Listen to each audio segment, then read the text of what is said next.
ready, Doctor? Okay. Okay, just so ready? Yep. Okay.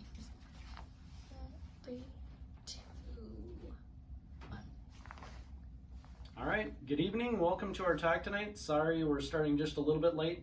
Here at Bouch Chiropractic, we're never late. So those that were waiting, thank you. Tonight we're going to go over a couple things from a nutrition standpoint.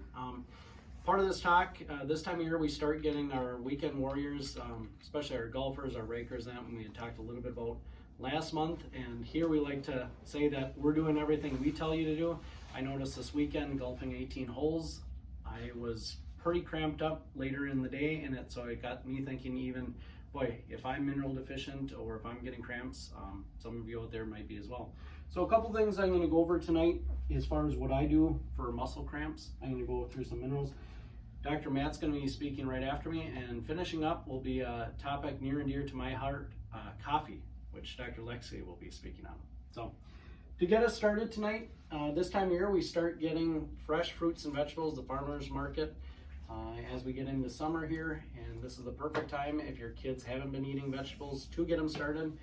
Fruits, I always think of them as nature's candy. So one of the first things we're going to start with tonight is sweets and treats. This was a presentation originally by Dr. Bouch.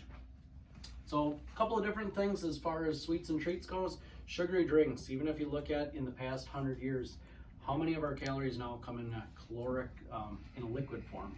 So we used to have a can of Coca-Cola or a bottle of 8 ounces, then 12, then 20, and now you have the 44-ounce big gulps. Pretty neat if you see here on a teaspoon of how much sugary drinks contain. In fact, if I go up just a little bit, you'll see these are all 20 ounces. Obviously in water you have 0 teaspoons of sugar. When we get to things like soda, 20 fluid ounces, that's 15 teaspoons of sugar. The other thing on here, if you notice way on the end, juice drinks. So you see all the in-shape people drinking Gatorade, things like that. If you look at the sugar content in there, it's really no different than, say, a Coca-Cola. In fact, one of the health seminar I was at here a number of years ago had a dentist actually show me those little packets you get at the mom and pop corner restaurants, the little jelly. Well, jelly, that's healthy. And I forget the amount of teaspoons, but I mean, it was the same as almost drinking half a can of Coke. So even those little jelly packets. So one of the things, you can reduce the amount of sugar without eliminating it. I always think it's easier to add stuff than take it away. So if I eat an extra apple a day or I eat an extra vegetable, naturally if I'm eating more healthier food, especially those that are packed with fiber, I'm naturally going to eat less things with sugar in it. U.S. children and teenagers are still downing too many empty calories, primarily from sugary beverages, sweets, and pizza.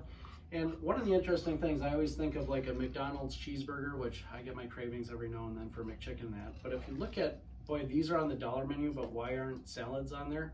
Well, we subsidize the foods that make us sick. So grains and corn, but less than 1% of our fruits and vegetables are subsidized. So if I have a kid or a van full of screaming kids, do I spend a couple dollars to feed them hamburgers, or do I spend $15 to feed them vegetables? And that's, unfortunately, if we were to subsidize more healthy foods, I think as a nation we would definitely be healthier. Find foods within those groups that your kids enjoy and build meals around them. And I always think however you can get it into the body. I'd mentioned it on our last talk, when I was a kid we used to cut up celery and carrots, and we'd always have them in water in the fridge ready to go.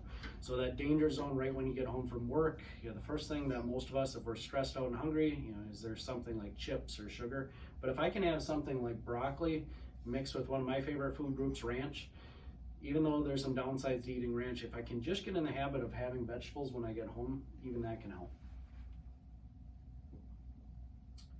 Offer kids nutritious whole foods and limit the added sugar. So however you can get them in.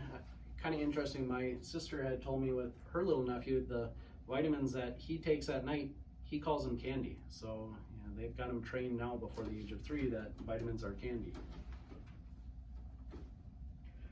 Reward systems, I think sometimes when we think of rewards, hey, if you do really good on this exam, we'll take you out for ice cream, we'll take you out to pizza.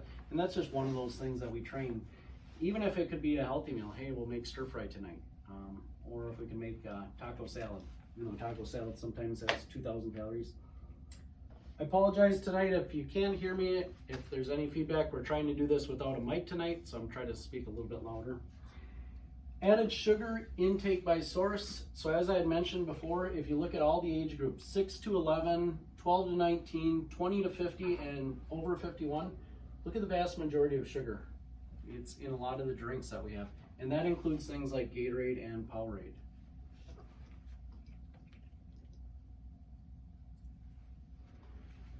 Total calories and calories added sugar by added sugar intake. So if you look at the number of total calories and then as far as added sugars, you can see how much added sugar actually goes into that.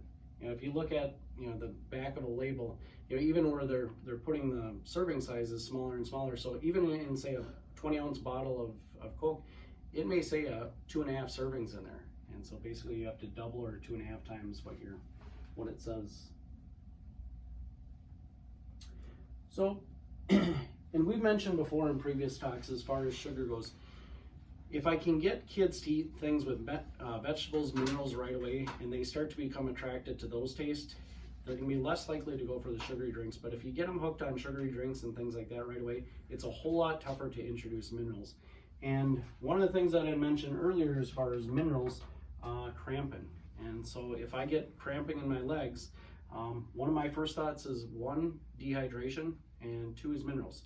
So quick poll of the audience, how much water a day should we be drinking?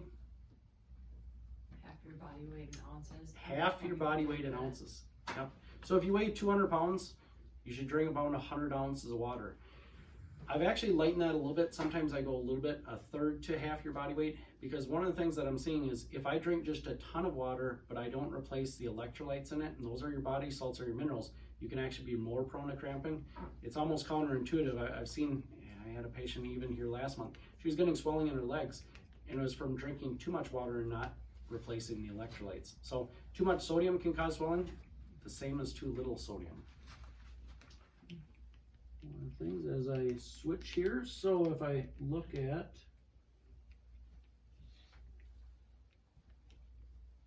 vegetables,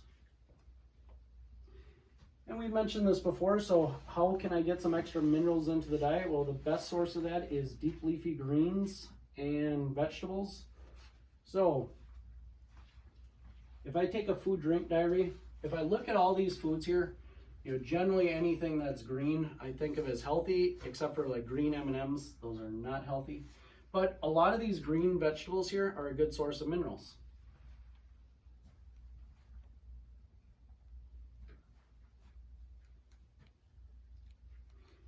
If I go into a couple of the different, so where we talk about coloring the diet, if I can get different food groups, so red, orange, yellow, if you look at all the different fruits and vegetables, different colors, they actually act synergistically together. So if I can have a couple of reds, a couple of greens, a couple of yellow things in every single thing that I eat, ideally kids with every single meal, it's going to be healthier. And you can almost make a game of it. We've handed this out. We've actually done a color wheel for patients before. Today I wanted to focus more on just some of the green stuff. So if I look at some of the main electrolytes or minerals I need to get into the diet, let's start with one of my favorites, salt. Now in our country, is salt good or bad for you? Yeah, so salt is one of those things, it's almost like eggs. So eggs back in the 90s, don't eat eggs, they're gonna kill you. I think the same thing with salt. Yeah, if I stay away from refined salt, but if you look at this closer, this right here is probably one of the healthiest salts that's out there. It's called Redmond real salt. So this is a Celtic sea salt. I believe it's from Redmond, Utah. That's why it's called that. But it has 84 trace minerals. So I want to try to avoid added table salts in there. But if I can get adequate sea salt in the diet, the other thing, sometimes that'll add in is Himalayan. I know I kind of go back and forth right now. I think Celtic sea salt's a little bit healthier. If you look at what we're supposed to have per day, we're supposed to have somewhere along the lines of 2,500 milligrams of sodium or less.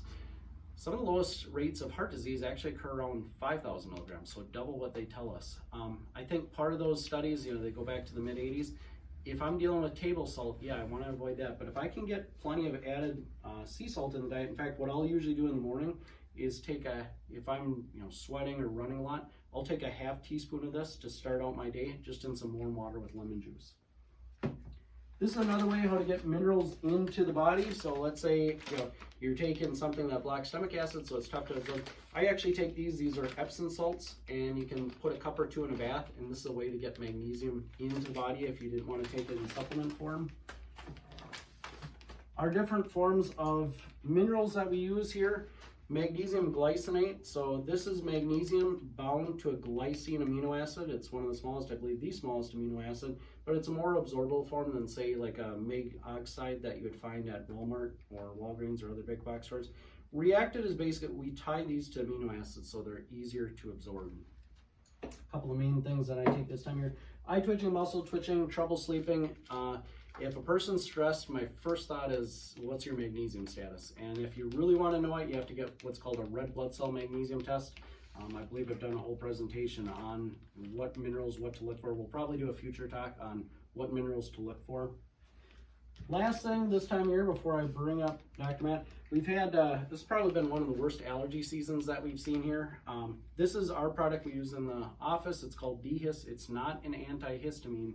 It just basically stabilizes mast cells. Mast cells are what get, when antigen or allergen gets exposed to it, mast cells release histamine, and then you get the itchy eyes, the running, the easily.